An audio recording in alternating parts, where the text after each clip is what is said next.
So Mailchimp for email marketing to support your marketing initiatives for your business, it's a great tool. It's got a lot of features, a lot of functionality, and learning how to use it is important. But I think what's just as important, maybe even more important to start with, is what to do with it. What type of things should you be doing with this to help your business grow? So this is more of a strategy type of video on how you can use it in different ways to help your business grow. So I'm going to share with you my top 7 best ways to use Mailchimp for your business.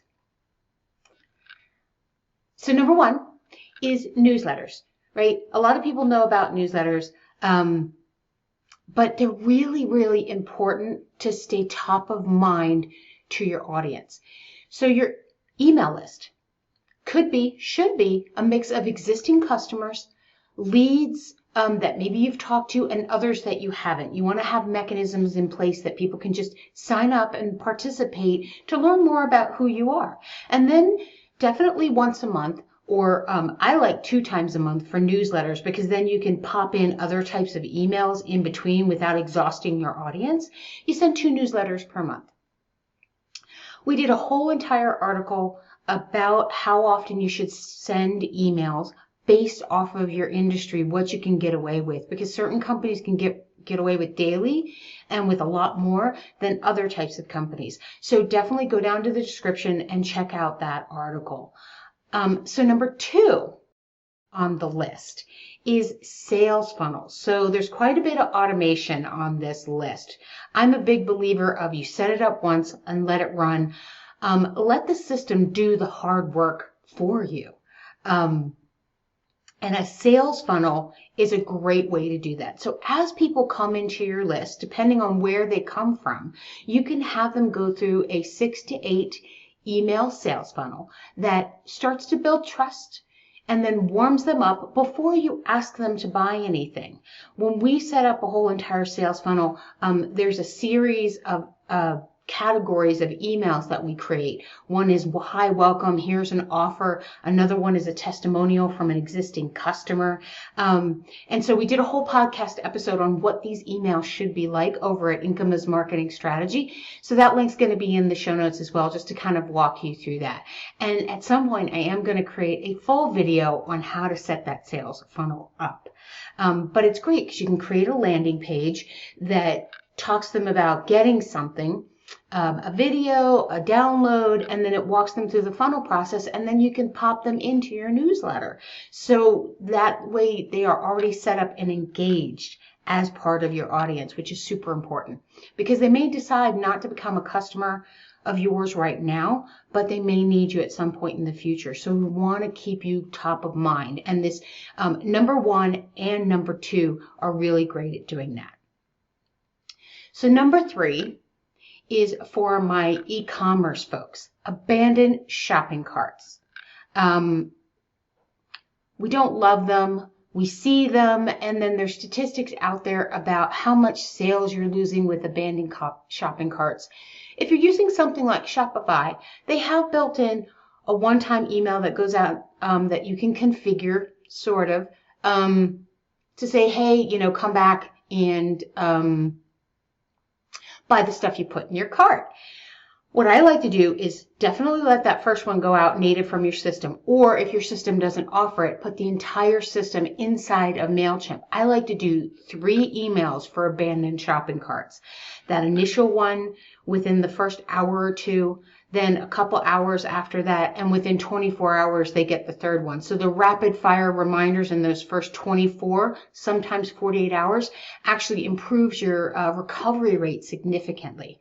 So you can have the first one go out in Shopify, have Shopify connected to Mailchimp, and then have your 2nd and 3rd go out there as an automation series.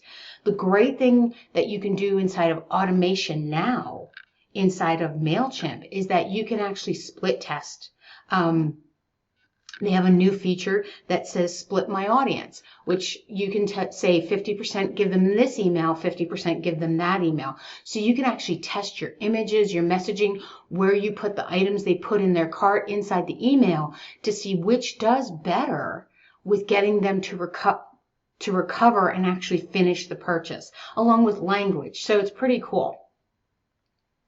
Number 4 is requesting Google reviews, right? We know that Google reviews are great. Not sure if everyone knows that if you are a local business and you're using Google Business Profile as a significant way to generate leads, is that your reviews actually come in as a factor when someone is doing a near me search for what you do. Meaning if you have better reviews than your competitor, more of them, higher stars, quality, you're going to show up sooner. So getting those Google reviews is really important, keeping them up to date, meaning recent, not something that's a year old or 2 years old is your most recent one. I like setting up an automation series inside of Mailchimp that once the customers complete, or you have reoccurring customers, you can ask them like every 6 months or something like that for a Google review. You set the email up. What I like to do is say, hey, thank you so much for your service. If you have any issues or problems, respond to this email. We'd be more than happy to help you with that. If you are happy with your service, give us a Google review. Directly link to that, to your review box, meaning they click the link, they put their review in and they hit send. It links directly to your business profile. Don't make them work too hard for it. I definitely did something on this and how it works. I'll put that in the description as well. And then the reason I say 3 emails is that they may see the first one and go, oh yeah, I'm going to write a review, but I don't know what to write yet. You can put that in the email too. It's like, hey, if you're not sure what to write, answer one of these 3 questions. That would be a really great review for us. That'll make it super simple. But sometimes people get distracted. Kids come home from school, dog looks like he needs to go out, doorbell rings, and then they forget about it, and that initial email gets pushed down. That's where within a week, all 3 of those emails go out. You can set the timing up and everything, but the first one goes out, maybe a couple days later, the second one goes out, and then the third one goes out. And you can have it set up that if they do happen to click on the button in one of the first emails, that they don't get the subsequent ones. And it's a great way to get more reviews without having to constantly follow up manually. So number 5, cross-selling your services. This is for service businesses as well as e-commerce. I actually did a whole podcast episode over at Income on Marketing Strategies about this.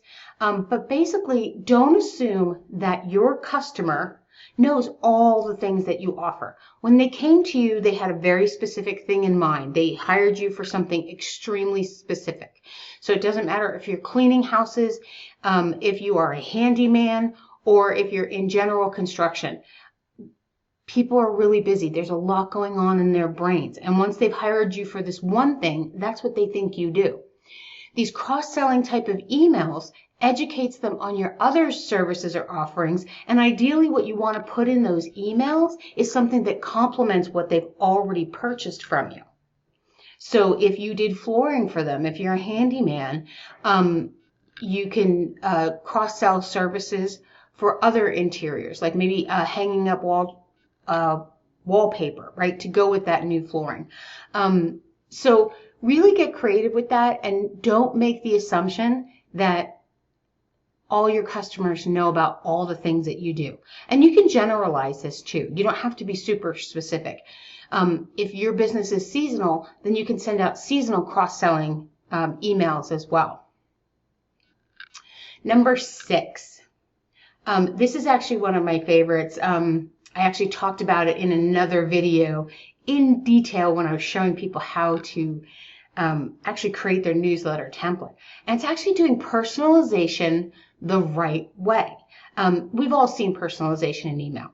Sometimes they put it in the subject, hey, name, blah, blah, blah, or at the very beginning of the email, it's like, hi, person's name, which, we kind of look at that and go, yeah, that's great.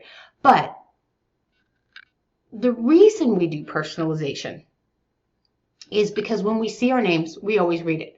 Whether we look at it and go, yeah, that's great, and we move on, or we actually do something with it. So why not put that in a place where you actually want them to do something, which is your call to action buttons or your call to action boxes. So instead of putting it at the top of the email, put it in your call to action. Audrey, click on this link to do these things. Audrey, buy this now. Audrey, this is a special offer just for you. Click here. When you put it in the call to action, which is really what you want them to do, you're increasing the likelihood that they're going to do it because they see their name, they're actually paying attention to the message versus scanning right by it, and they're more likely to do it. So definitely use the personalization in Mailchimp. Just use it the right way. And then finally, number 7. So getting all these emails going out, your newsletters, all these other great things are good. But what you want is you want them to be open, and you want the person to click through and do the things that you're asking them to do. And you're going to get a certain percentage of this happen, right, within the first 48 hours. To maximize that, as soon as it's sent, you need to schedule your emails to go out for when it's more likely that your audience is going to open and click through. So in another video, which I will link to that portion of the video in the description, is I talk about the best times in general to send your emails depending on what type of business you are, because it's different for B2B, B2C, e-commerce, and non-for-profits, right? Different days, different times, we look at different types of emails differently. So I'm going to link to that and tell you about it. But then what you want to do is go above that. And then once you start sending emails and people are responding and they're clicking through times, including the automations, Google has this internal learning process where it will actually recommend the best time on the day that you pick that your email should go out for maximum open. So definitely take advantage of that, especially if you've been sending emails for a while. Okay, so those are the top 7. Definitely go down to the description, check out some of the additional resources where I deep dive into some of these a little bit more.